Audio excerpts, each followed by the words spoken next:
A China está ganhando a guerra contra o Irã, mesmo sem disparar um único tiro. Eu sei que essa afirmação pode soar um pouco estranha, afinal, quando analisamos quem está vencendo uma guerra, tendemos a olhar para quem está conduzindo os ataques, ocupando terrenos e, em última instância, causando uma devastação no seu inimigo. Mas essa forma de enxergar um conflito é limitada, porque guerras não são apenas embates militares, são também disputas sobre poder. E nesse tipo de disputa, não importa necessariamente quem travou os principais combates, mas sim quem saiu desse conflito mais poderoso. E é aí que a análise se torna contraintuitiva. Enquanto os Estados Unidos gastam os seus recursos, se expõem e assumem os custos desse conflito, a posição da China é muito diferente. Ela observa, aprende, fortalece as suas parcerias e amplia a sua área de influência, tudo isso sem precisar participar diretamente dessa guerra. Isso não significa que Pequim esteja sendo neutra nesse conflito, muito pelo contrário, mas ela está jogando um outro jogo, um jogo de longo prazo, em que ela se beneficia, uma vez que seu principal adversário se desgasta. E é por isso que, ao olhar para essa guerra de uma perspectiva mais ampla, podemos chegar a uma conclusão que desagrada a muitos analistas vulgares que observamos por aí. Talvez a China seja o maior beneficiário da guerra contra o Irã. Eu sou Ricardo Leães, professor e pesquisador de Relações Internacionais, e hoje eu vou te contar por que a China está ganhando a guerra contra o Irã, mesmo sem participar diretamente dela.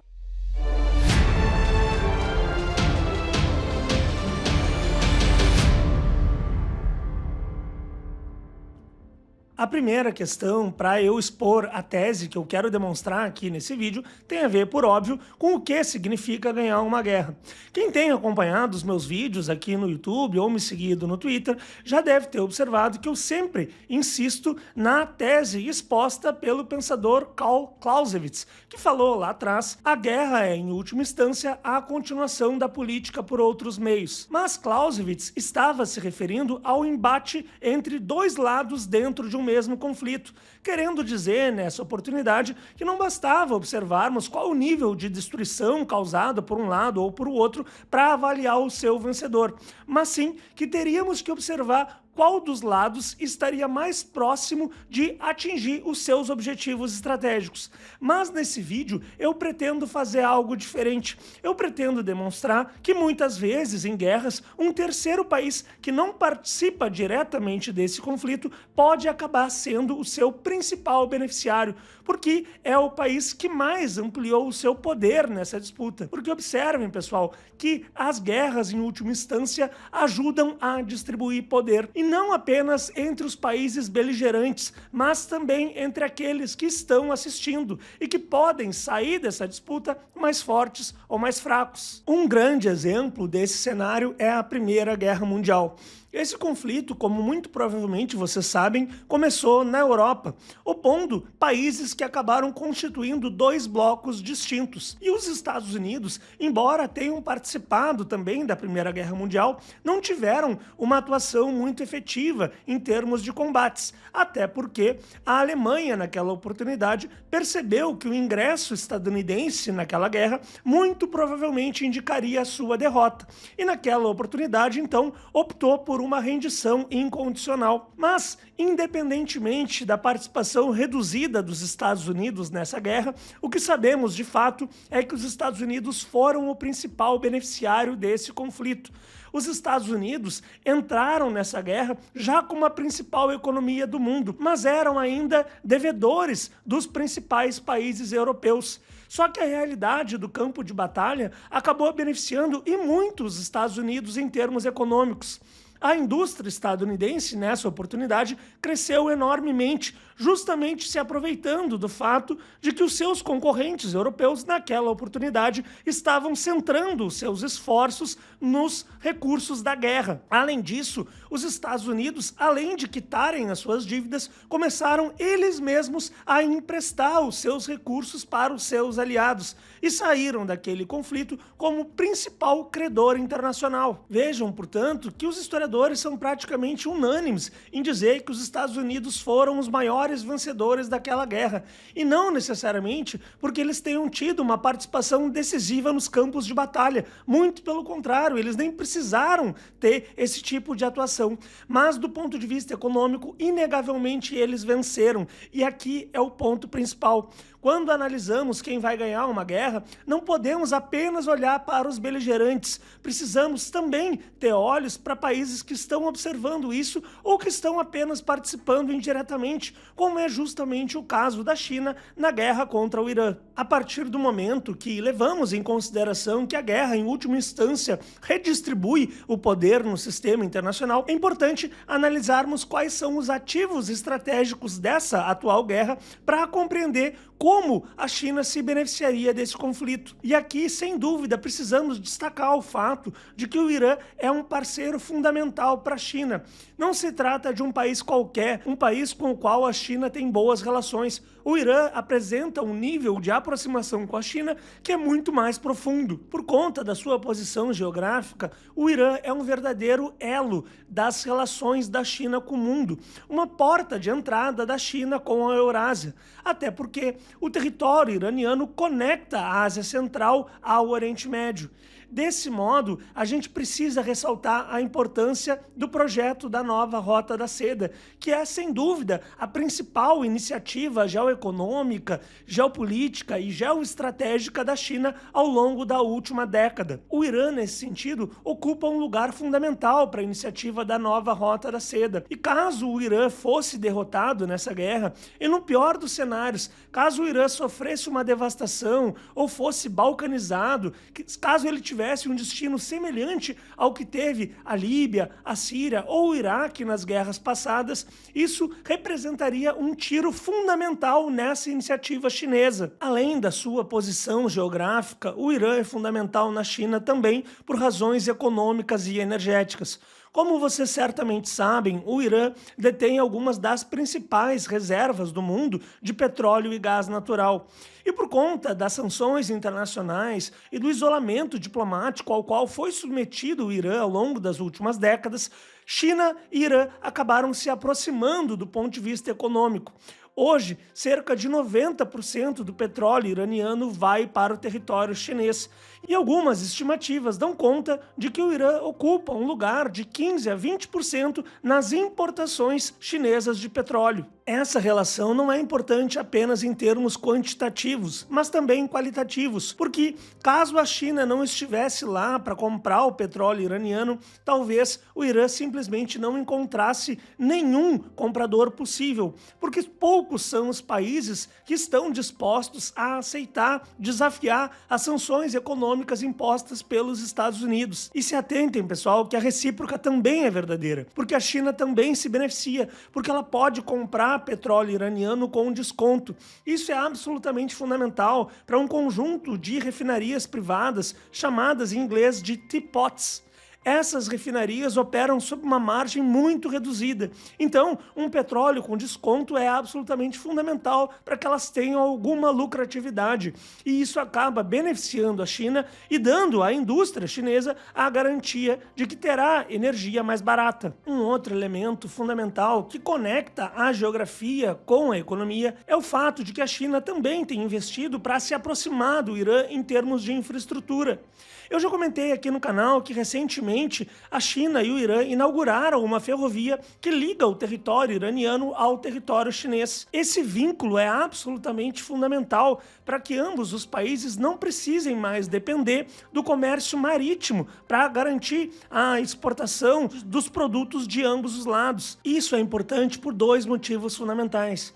Em primeiro lugar, navios comerciais podem ser alvos de inspeções internacionais ou até mesmo de ataques de países que queiram garantir que as sanções contra o Irã sejam observadas. Além disso, uma das principais vulnerabilidades geopolíticas da China ocorre no chamado Estreito de Malaca, uma região muito pequena pela qual passa boa parte da necessidade chinesa em termos de importações de petróleo. Essa região poderia ser facilmente trancada pelos Estados Unidos caso houvesse uma guerra guerra contra a China, algo semelhante, análogo ao que estamos vendo os iranianos fazerem no Estreito de Hormuz. Então observem que a ferrovia que liga os dois territórios beneficia ambas as partes. O Irã fica mais tranquilo que as suas importações e exportações não serão afetadas pelos Estados Unidos e, da mesma forma, a China tem a certeza de que eventuais impactos de um fechamento no Estreito de Malaca não seriam tão significativos assim. Um último elemento é que esse comércio é realizado na moeda chinesa, em yuan. Isso é absolutamente fundamental para que a China comece a criar um arcabouço financeiro internacional alternativo ao domínio do dólar. Porque uma das principais fontes de poder dos Estados Unidos na atualidade é o dólar. E a China está tentando desafiar esse sistema já há muito tempo. Então a experiência iraniana começa a mostrar para o resto do mundo que um outro caminho alternativo é possível. Caminho esse que já está sendo seguido pela Rússia e que talvez se torne ainda mais comum de outros países, até mesmo no Golfo Pérsico, depois que essa guerra acabar. Vejam então que essa relação não é conjuntural, mas sim estrutural. Ao proteger o Irã, a China não está apenas ajudando um parceiro regional, mas sim viabilizando os pilares da sua estratégia de poder no século XXI, com energia, infraestrutura e autonomia estratégica. Até aqui nós falamos sobretudo do porquê o Irã é um país tão importante para a política externa chinesa, mas é importante também refletir sobre os meios pelos quais a China está ajudando o Irã a resistir à ofensiva dos Estados Unidos e Israel. Vocês sabem muito bem que a China não participa diretamente desse conflito, mas do ponto de vista tecnológico, ela contribui bastante para que o Irã tenha condições de resistir. Isso porque, por meio de transferência de tecnologia e pelo envio de matérias-primas, a China está ajudando o Irã a manter uma capacidade industrial de guerra. Isso é absolutamente fundamental. Uma guerra, em última instância, é decidida pela capacidade que cada uma das partes tem de produzir os seus sistemas de armamentos e munições. E já estamos vendo nos Estados Unidos e em Israel alguma dificuldade nesse sentido. Mas o Irã conta com apoio chinês para ter a tecnologia e as matérias-primas que são essenciais para a sua fabricação de mísseis e drones, que correspondem ao seu principal meio convencional de resistir aos seus inimigos. Notem também que não se trata apenas de ter armas, mas também de ser capaz de operá-las, coordená-las, integrá-las e adaptá-las a um cenário de crescentes dificuldades no campo de batalha. E é nesse sentido que a colaboração chinesa é fundamental para Teherã. Ocorre que na Guerra dos 12 Dias, que se passou lá em junho de 2025, os iranianos utilizaram o sistema de navegação dos Estados Unidos, o GPS, para calcular a rota dos seus mísseis e drones. O problema é que, como os Estados Unidos são os proprietários desse sistema, eles têm mais condições de degradar, de inviabilizar uma utilização perfeita desses sistemas pelos iranianos. Em inglês, o termo para isso é jamming, que significa, na verdade, uma capacidade de que os instrumentos de guerra eletrônica dos Estados Unidos seguem os sistemas de armamentos iranianos, na prática diminuindo a sua efetividade. Mas o Irã, na atual guerra, deixou de utilizar o GPS e passou a utilizar o Beidou, o sistema de navegação da China. Embora essa mudança não impeça estadunidenses e israelenses de utilizarem guerra eletrônica contra os sistemas de armamentos iranianos, sem dúvida esse processo acaba se tornando muito mais difícil e muito menos efetivo. Na prática, hoje, o Irã consegue lançar menos mísseis contra os seus alvos e ter uma taxa de sucesso muito maior. E a China é um país fundamental para que o Irã tenha esse índice de sucesso. Se esse ponto já é inegavelmente um fator que fortalece os iranianos, ele ainda não se compara ao benefício que é ter acesso às matérias-primas chinesas. Eu me refiro aqui, é claro, às terras raras. Se trata de minerais que são praticamente monopolizados pela China, e a China segue vendendo esses minerais para os iranianos nas necessidades que eles tenham. Mas essa não é a realidade dos inimigos do Irã, porque, por conta da guerra comercial, a China decidiu embargar a venda de terras raras para empresas militares dos Estados Unidos. Então notem que como Estados Unidos e Israel já apresentam dificuldades em termos de produção de munições, eles ainda teriam muitas adversidades para conseguir aumentar a produção dessas munições e dar conta das necessidades da guerra. Vejam, eu não estou dizendo que seria impossível para Estados Unidos e Israel encontrarem fornecedores alternativos em médio e longo prazo. Talvez até seja, mas no curto prazo é praticamente impossível que haja uma solução. Também por isso o Irã aposta numa guerra de atrito, de desgaste, porque ele sabe que, em última instância, ele pode seguir produzindo seus mísseis e drones, enquanto seus inimigos teriam muito mais dificuldade de obter os mesmos resultados. Notem, então, que a dependência que Estados Unidos e Israel têm desses insumos chineses aumenta a capacidade da China de elevar o seu desgaste. Porque essa é a grande questão aqui. A China quer mostrar para Estados Unidos e Israel que lutar contra o Irã não será tarefa fácil e que a China é um parceiro importante. E como esses países optaram por um caminho de enfrentamento da China, claro que eu me refiro muito mais aos Estados Unidos, eles vão acabar pagando o preço dessa situação. E vejam que esse apoio é muito mais difícil de lidar do que um apoio militar direto. Porque o que Estados Unidos e Israel vão fazer nesse sentido? Como que eles vão impedir a China de manter o suporte tecnológico do Beidou ou mesmo a garantia do fluxo de matérias-primas para o Irã?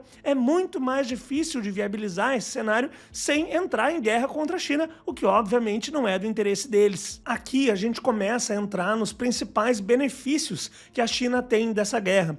Porque a realidade é que esse conflito está sendo um grande laboratório para que a China entenda exatamente como os Estados Unidos realizam as suas operações militares. Esse aprendizado tem um valor estratégico fundamental para a China, porque as guerras, em última instância, elas são travadas na prática. Embora os países realizem inúmeros testes e exercícios militares conjuntos ou por meio de simuladores, de computadores, é na prática que a gente vê como funcionam os sistemas de armamentos e como são aplicadas as doutrinas que cada um dos países tem por meio dos seus exércitos. E nesse sentido, a guerra contra o Irã está sendo de uma importância tremenda para a China, que está vendo exatamente como o seu principal inimigo está se comportando e está aprendendo com as suas forças e com as suas fraquezas. Vejam, não é essa a primeira guerra que os Estados Unidos estão travando e que a China está estudando, é claro que não, mas as outras guerras contra o Iraque, contra o Afeganistão,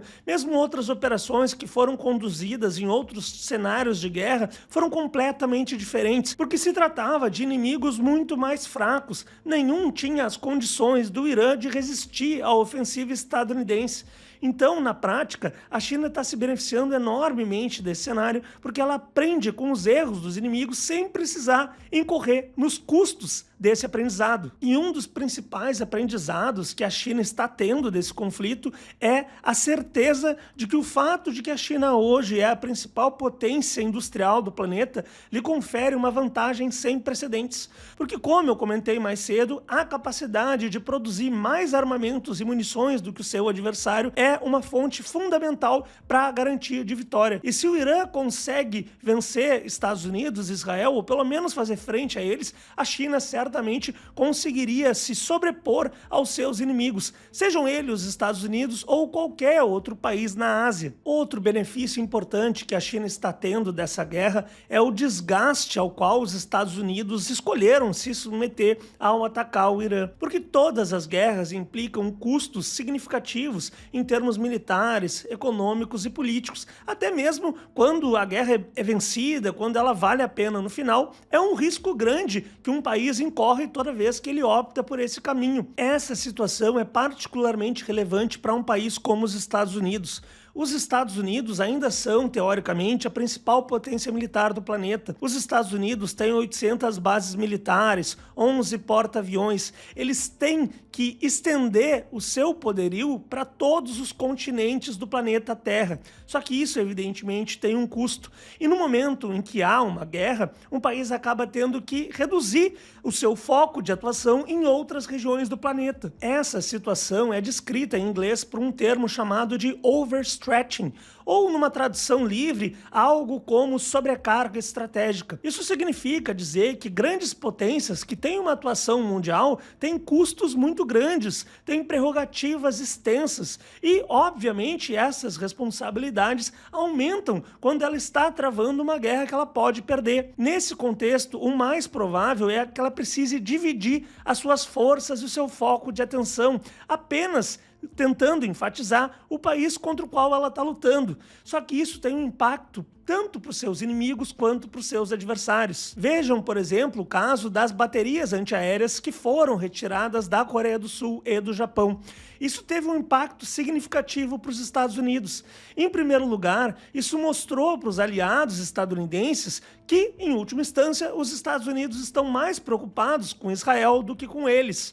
Essa situação, é óbvio, gerou um desgaste muito grande. E mais do que isso, a Coreia do Sul, quando adquiriu o seu sistema THAAD, que foi recentemente retirado do seu território e movido para Israel, ela incorreu em um custo, porque a China não gostou nada daquela situação. Foi até um episódio um tanto quanto insólito, porque as relações bilaterais se prejudicaram, houve uma redução no comércio entre as duas partes, até mesmo manifestações de chineses que não queriam mais viajar à Coreia do Sul, que não mais queriam escutar K-pop pela insatisfação de um movimento geopolítico que o governo da Coreia do Sul optou. Mas notem que isso tudo foi feito para quê? Para nada, porque a Coreia do Sul agora está desprotegida por conta de uma decisão dos Estados Unidos, mas o desgaste com a China permanece. E é óbvio que, em resposta a essa situação, há um desconforto de sul-coreanos e de japoneses com os Estados Unidos. Ainda que eles talvez não falem sobre isso abertamente, eu posso garantir para vocês que isso está acontecendo,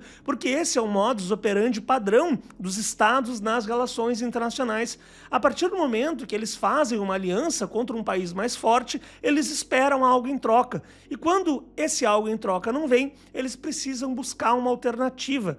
E é aqui que eu vou chegando no último ponto que ajuda a explicar o grande benefício dessa guerra para a China, que é a transformação do sistema internacional. Ocorre que o poder dos Estados Unidos não é apenas militar, mas depende também de instituições, regras e de percepções de outros estados sobre como esse sistema, liderado pelos Estados Unidos, está funcionando na prática. Isso inclui o papel do dólar, a centralidade do sistema financeiro, a confiança dos aliados e a legitimidade dos Estados Unidos como a principal potência hegemônica mundial. Só que o problema para os Estados Unidos é que ao longo dos últimos anos, o país começou a adotar uma série de medidas que acabaram sendo contraproducentes aos seus próprios interesses. Em primeiro lugar, a gente precisa destacar a utilização excessiva das sanções internacionais. Eu já comentei em outras oportunidades que as sanções não são um instrumento de guerra exatamente novo, pelo contrário,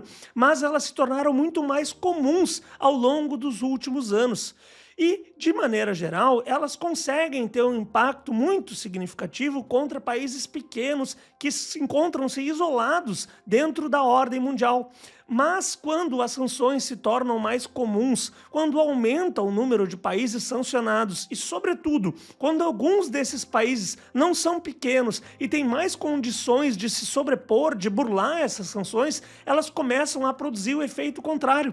Porque aí surgem incentivos para que esses países se aproximem uns dos outros. É aí que a gente vê uma relação crescente entre Coreia do Norte, Rússia e Irã, por exemplo. Países que apresentam orientações programáticas muito distintas, mas que são todos afetados pelas sanções internacionais. E aí, nesse contexto, existe a possibilidade de que esses países consigam vencer os principais efeitos dessas sanções. Vocês lembram que logo no início do vídeo eu falei para vocês que a parceria com a China era fundamental para que o Irã ainda consiga manter um nível de exportações de petróleo? Pessoal, isso é absolutamente fundamental. Provavelmente, se não existisse China, o governo iraniano já teria caído. E os Estados Unidos teriam dado um exemplo pedagógico da sua capacidade de dominação para todos os demais países do mundo. Eles teriam mostrado para qualquer país que tentasse buscar um caminho alternativo que essa seria uma escolha frustrada, que em última instância eles seriam derrotados. Mas agora, o fato de que o Irã não caiu e que inclusive apresenta condições de enfrentar ameaçar militarmente os Estados Unidos, oferece um exemplo contrário, também pedagógico, de que talvez sim seja possível resistir à dominação, à hegemonia dos Estados Unidos, tanto em termos econômicos quanto em termos militares. Porque na prática o que aconteceu é que as sanções acabaram criando incentivos para a criação de um circuito financeiro e comercial alternativo, ainda incipiente, ainda nascedouro, mas que certamente vai dar condições para que a China aumente a sua área de influência, a sua forma de incentivar e de coordenar outros países para atingir os seus próprios objetivos estratégicos. Existe ainda um outro elemento fundamental que eu já indiquei no momento anterior do vídeo. O fato de que os Estados Unidos optaram por desproteger as petromonarquias no Golfo Pérsico e que também deixaram seus aliados asiáticos desguarnecidos diante de riscos militares não vai ser ignorado. Podem ter certeza, ainda mais levando em consideração que Donald Trump costuma ser muito duro, muito agressivo contra os seus aliados nos seus discursos, que isso vai ter um impacto. Eu duvido que esse impacto seja imediato. Não é improvável que vejamos algo como o fim da OTAN ou algum movimento tão grandioso nesse momento, mas não existe botão de desver nas relações internacionais. Os aliados estadunidenses já estão recalculando as suas rotas. E mesmo que eles optem por uma mudança que não vai ser perceptível imediatamente, essa mudança provavelmente vai acontecer em algum momento. Até porque a China está se colocando como um país completamente diferente.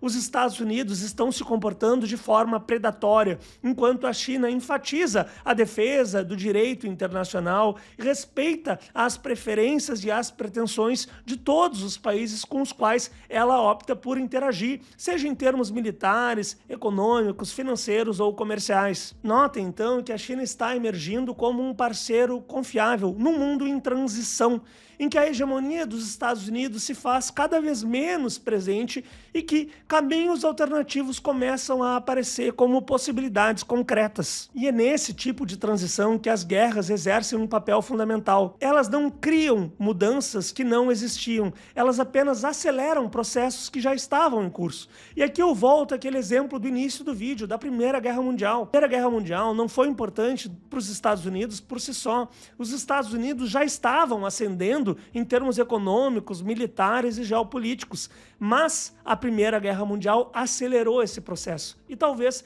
a guerra contra o Irã agora produza resultados análogos. Não sei se na mesma extensão do que a Primeira Guerra Mundial foi para os Estados Unidos, mas talvez sim significativos para que a China se conforme, se coloque como uma nova grande potência no sistema internacional. Portanto, pessoal, o fundamental desse vídeo é a gente analisar essa guerra como algo que redistribui poder e não apenas como um confronto militar. E nesse sentido, a China está se beneficiando enormemente, porque não apenas ela dá condições de que o seu grande aliado, o Irã, resista à ofensiva dos Estados Unidos, mas ela mostra para o mundo inteiro que ela teria mais condições de enfrentar os Estados Unidos e, mais do que isso, que ela é um parceiro muito mais confiável, respeitoso, idôneo e, portanto, que seria interessante para todos os países ao redor do planeta Terra de buscar relações mais próximas com a China, ao mesmo tempo em que observam os Estados Unidos cada vez com mais desconfiança. Bom, pessoal, esse então foi o vídeo de hoje. Como sempre, agradeço a todos vocês que chegaram até o final. Quem ainda não é inscrito, peço gentilmente que se inscreva e ative o sininho de notificações. E também, se gostaram desse conteúdo, por favor, deem like e façam comentários. Essas são as melhores formas para que a plataforma identifique que o conteúdo que eu produzo aqui é de qualidade e para que ela siga distribuindo os próximos vídeos tanto para vocês quanto para os demais interessados em temas de relações internacionais.